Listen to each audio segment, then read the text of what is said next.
Sans scandale, sans annonce tapageuse, le pays a simplement cessé d'acheter. Tandis que Trump explose de colère, le Canada signe un accord de plusieurs milliards qui redessine entièrement la carte commerciale de l'Amérique du Nord. Qu'est-ce qui a poussé un pays historiquement dépendant des États-Unis à couper le flux laitier le plus symbolique du continent? Et pourquoi le Canada, discret et méticuleux, émerge-t-il désormais comme le nouveau roi du lait? Ce n'est pas seulement une histoire de lait, c'est une guerre silencieuse d'éthique, de pouvoir et de confiance. Et ce que vous allez lire pourrait tout changer. Partie 1. Le séisme laitier, de la domination absolue à la porte claquée mexicaine. Imaginez la scène. Un matin étouffant à Washington, la lueur bleutée de dizaines de téléphones illumine le visage enflammé de Donald Trump, alors que les gros titres explosent comme des étincelles.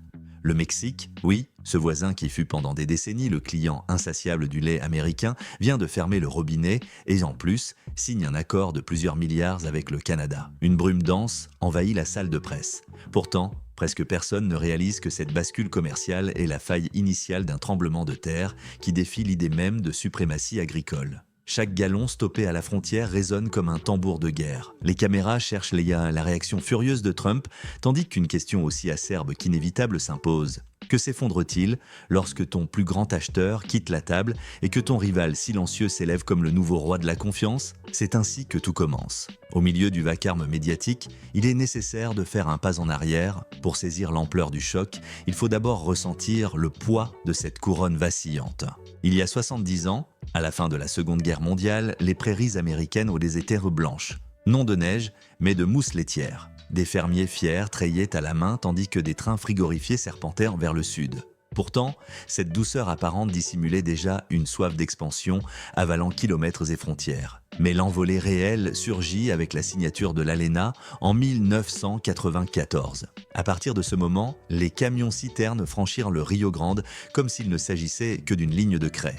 Le Mexique, avide de protéines à bas coût, ouvrit ses tables et ses breakfasts aux flots crémeux venus du nord, tandis que le Canada observait discret mais calculateur. Pendant ce temps, Washington jubilait devant des chiffres records. Trump, alors magnate de l'immobilier, vit dans ce flux commercial une nouvelle démonstration que la grandeur américaine ne pouvait que se multiplier. La surprise la plus nette, tandis que les dollars affluent, les premières ombres font leur apparition. L'obsession de l'efficacité multiplia les méga-fermes, tandis que la technologie hormonale promettait des vaches produisant presque sans dormir. Mais ce même espoir engendra la méfiance. Le murmure que le lait pourrait contenir plus de chimie que de nutriments commença à circuler dans les cafés de Mexico. Pourtant, la demande croissait, aveuglée par des prix trop bas qu'aucun producteur traditionnel ne pouvait égaler. En réponse, l'industrie laitière américaine régla ses engrenages et intensifia la vitesse. Robots de traite, capteurs laser, enclos infinis devinrent symboles de modernité. Mais beaucoup ne virent pas que cette narration de l'abondance, répétée à toute vitesse, négligeait une histoire bien plus lente, mais infiniment plus persuasive, celle du soin méticuleux que cultivait le Canada à l'abri des regards. Partie 2. Le Mexique change de voie, le Canada appuie sur l'accélérateur, tandis que la poussière médiatique tourbillonne encore autour de l'affrontement frontalier, le regard se porte sur le cœur battant de Mexico, où le rituel du café au lait s'est transformé en interrogatoire. Mais loin d'être une lubie passagère, ce nouvel examen révèle un profil émergent de consommateurs mexicains, urbains, jeunes et implacables sur la transparence. Les vieux arguments du prix bas et du volume abondant se heurtent à un désir farouche de connaître le nom de la ferme, l'alimentation exacte de la vache et le parcours complet de chaque litre. Dans les marchés de rue de Condessa et les supermarchés de Monterrey, les codes QR sont scannés avec la même attention que l'on portait autrefois aux étiquettes des sauces piquantes. Ce que beaucoup n'avaient pas prévu, la traçabilité devenait une tendance culturelle aussi puissante que l'admiration pour le piment. La scène la plus dramatique se joue pourtant aux douanes de Nuevo Laredo, un matin suffocant de juillet 2025. Le soleil cognait lorsque le convoi de citernes américaines resta immobilisé, entouré d'officiers posant des tampons rouges avec un claquement sec, un à un, comme des coups de marteau sur l'acier. Les caméras captèrent des larmes retenues chez les chauffeurs et des regards plissés chez les agents, tandis que le mot « rejeté » se multipliait sur les cartons. À quelques mètres, un train canadien blanc et rouge traversait la frontière avec la sérénité de quelqu'un arrivant à un rendez-vous convenu depuis des années. Mais le plus surprenant était le silence. Personne ne criait, personne ne fêtait, tous semblaient comprendre qu'un nouveau chapitre économique était en train de s'écrire, dont le titre résonnait comme un hymne inattendu. Pendant que chaque parti célébrait à sa manière, à Toronto, des bouteilles de cidre de glace débouchées, à Ottawa, les fondations d'un pacte solide reposant sur 3 piliers: contrôle de l'offre pour éviter la surproduction, prix minimum garanti pour protéger les fermiers, certification totale transformant chaque litre en passeport de confiance. Les cartes, elles, prenaient forme. Au nord, des points verts sur les exploitations stables. Au sud, du 49e parallèle, des taches noires de fermeture et de ventes judiciaires grandissantes, ombres inquiétantes. Quelques analystes aux États-Unis parlaient d'un simple accroc temporaire, mais les chiffres du marché à terme contredisaient cet optimisme chaque 10 minutes. Le récit, quant à lui, voyageait plus vite que n'importe quel camion.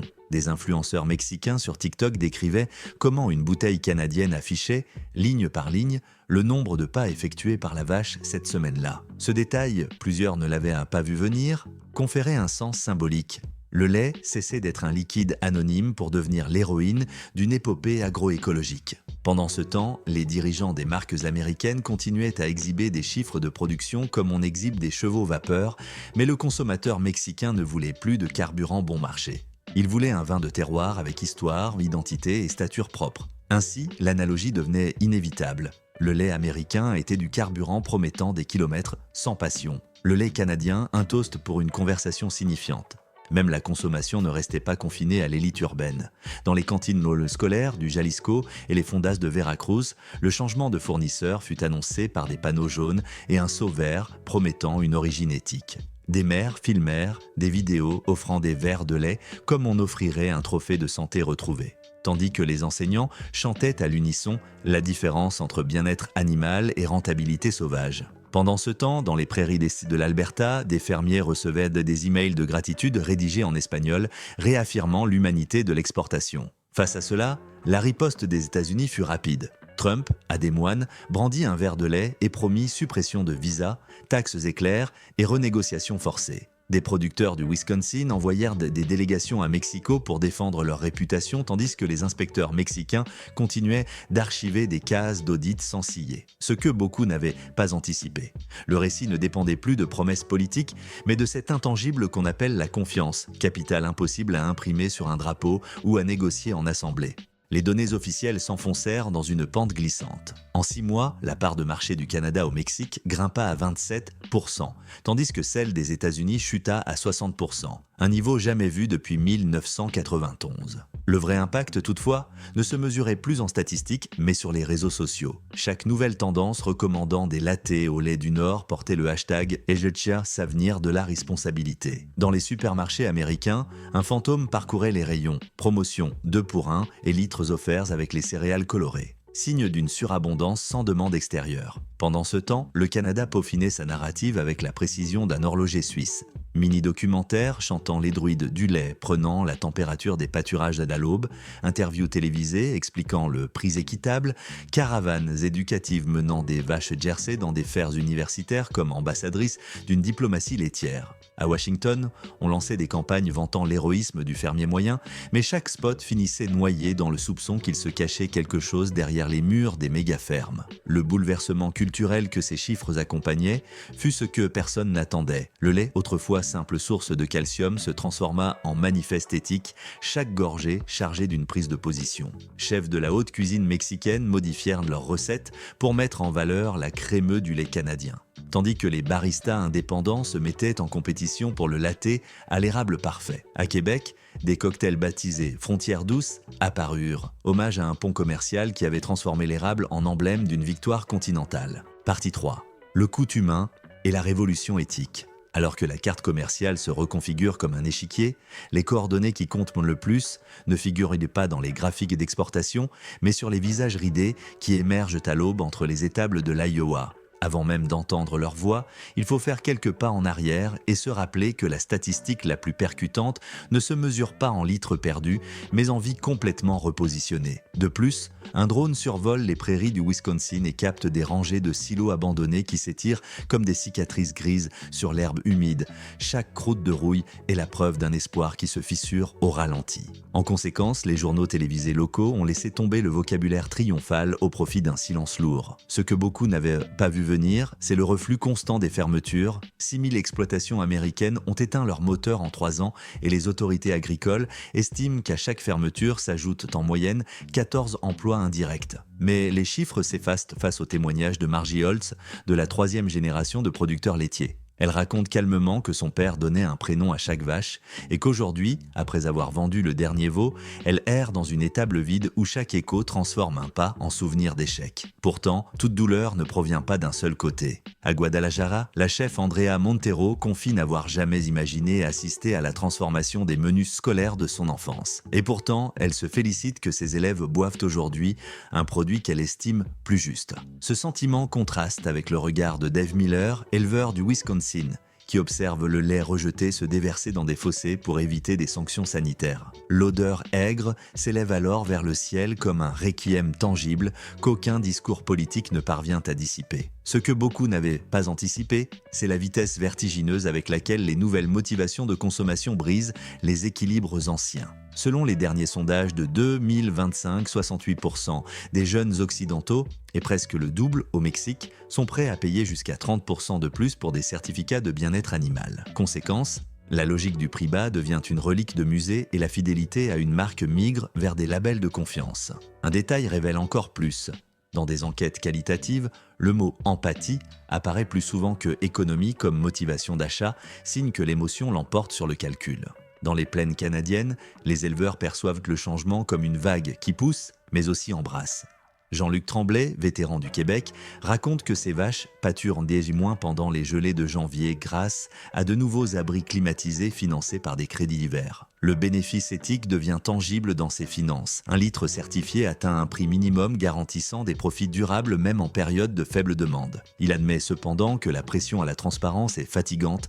Chaque jour, il doit enregistrer avec précision le niveau de stress des animaux via des appareils biométriques. Mais il sourit en affirmant que l'effort en vaut la peine lorsqu'il reçoit des courriels de clients mexicains qui l'appellent par son nom et le remercient pour son soin. La fracture narrative entre Nord et Nord s'élargit. Washington insiste sur la promesse d'une innovation massive, tandis qu'Ottawa défend la vertu du petit coup de semonce agricole, mais le cœur du débat bat dans la valeur symbolique que chaque modèle projette à la table mondiale. Ce que beaucoup n'avaient pas vu, le consommateur devenait arbitre moral, et ce tournant éthique, loin d'être superficiel, redéfinit tout l'équilibre du pouvoir. Pendant ce temps, les fermiers américains relèvent le défi avec des initiatives locales. Sarah Kim, entrepreneur du Minnesota, décide de réduire son cheptel de moitié et propose des visites guidées permettant aux familles de connaître chaque vache par son surnom, mais la banque lui refuse un délai supplémentaire. La compétitivité dépend désormais d'un cadre réglementaire inexistant pour le moment dans son pays.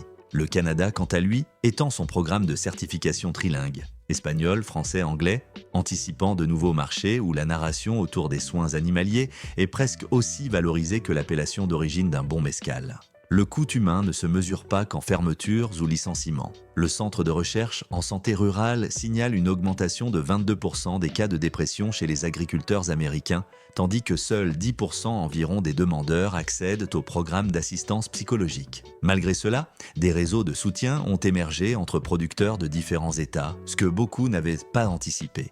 La solidarité digitale. Des groupes en ligne partagent des stratégies de conversion vers des pratiques régénératives, des cours sur le commerce direct, voire des échanges virtuels de semences fourragères. Un sentiment contradictoire prend forme.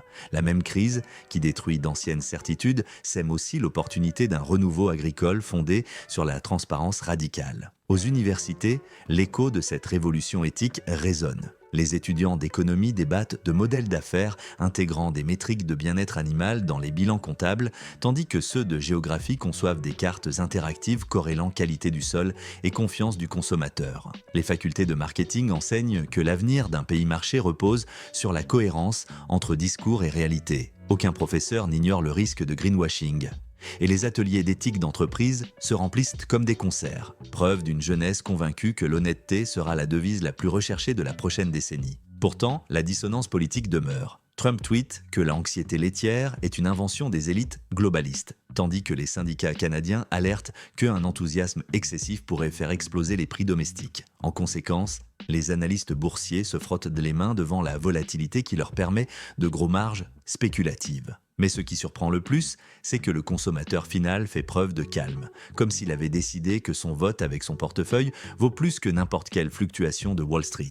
Pendant ce temps, les fermiers de l'Iowa baissent les drapeaux à mi-mât lors des foires d'État qui autrefois célébraient des concours de traite et qui aujourd'hui organisent des séminaires sur la transition écologique. Ce que beaucoup n'avaient pas vu, l'évolution du discours patriotique. Compétition ne signifie plus production de tonnes infinies, mais préservation de la dignité du métier et des animaux. Les grands-mères mexicaines ont modifié la recette de l'atoll pour mettre en valeur la crémeux du lait canadien, tout en restant fidèles au maïs criollo comme rappel de l'identité.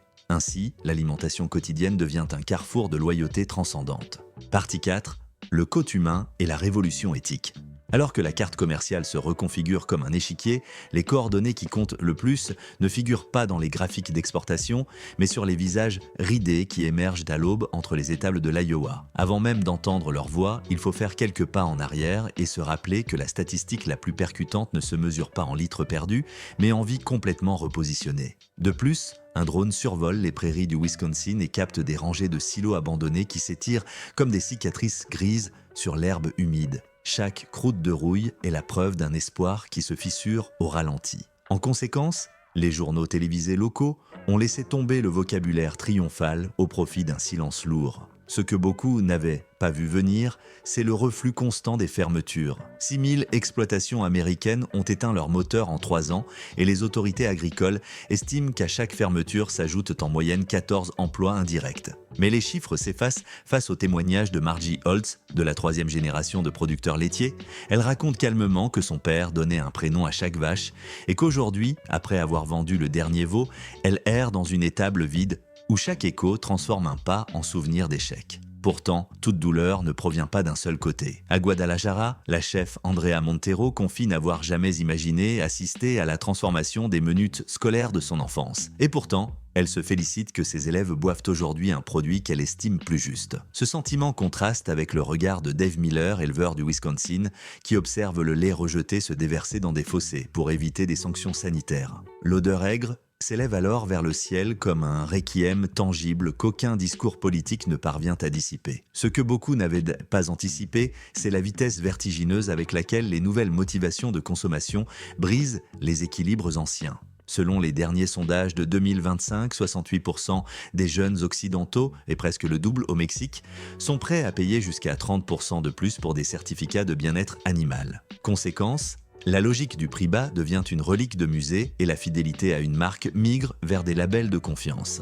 Un détail révèle encore plus, dans des enquêtes qualitatives, le mot « empathie » apparaît plus souvent que « économie » comme motivation d'achat, signe que l'émotion l'emporte sur le calcul. Dans les plaines canadiennes, les éleveurs perçoivent le changement comme une vague qui pousse, mais aussi embrasse. Jean-Luc Tremblay, vétéran du Québec, raconte que ces vaches pâturent moins pendant les gelées de janvier grâce à de nouveaux abris climatisés financés par des crédits verts. Le bénéfice éthique devient tangible dans ses finances. Un litre certifié atteint un prix minimum garantissant des profits durables même en période de faible demande. Il admet cependant que la pression à la transparence est fatigante.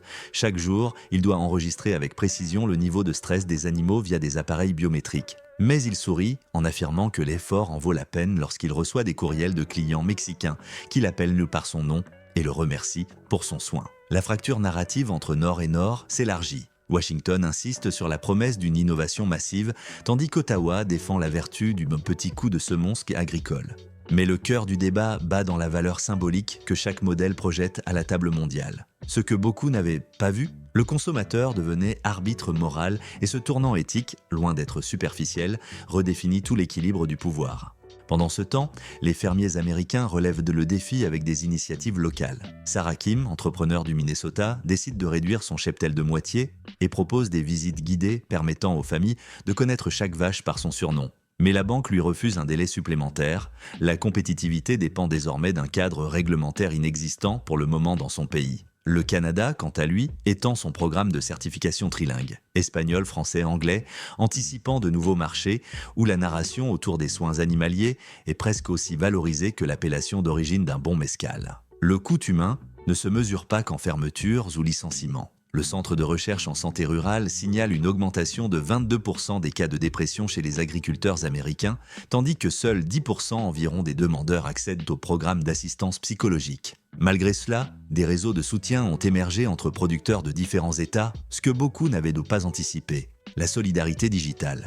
Des groupes en ligne partagent des stratégies de conversion vers des pratiques régénératives, des cours sur le commerce direct, voire des échanges virtuels de semences fourragères. Un sentiment contradictoire prend forme. La même crise qui détruit d'anciennes certitudes sème aussi l'opportunité d'un renouveau agricole fondé sur la transparence radicale.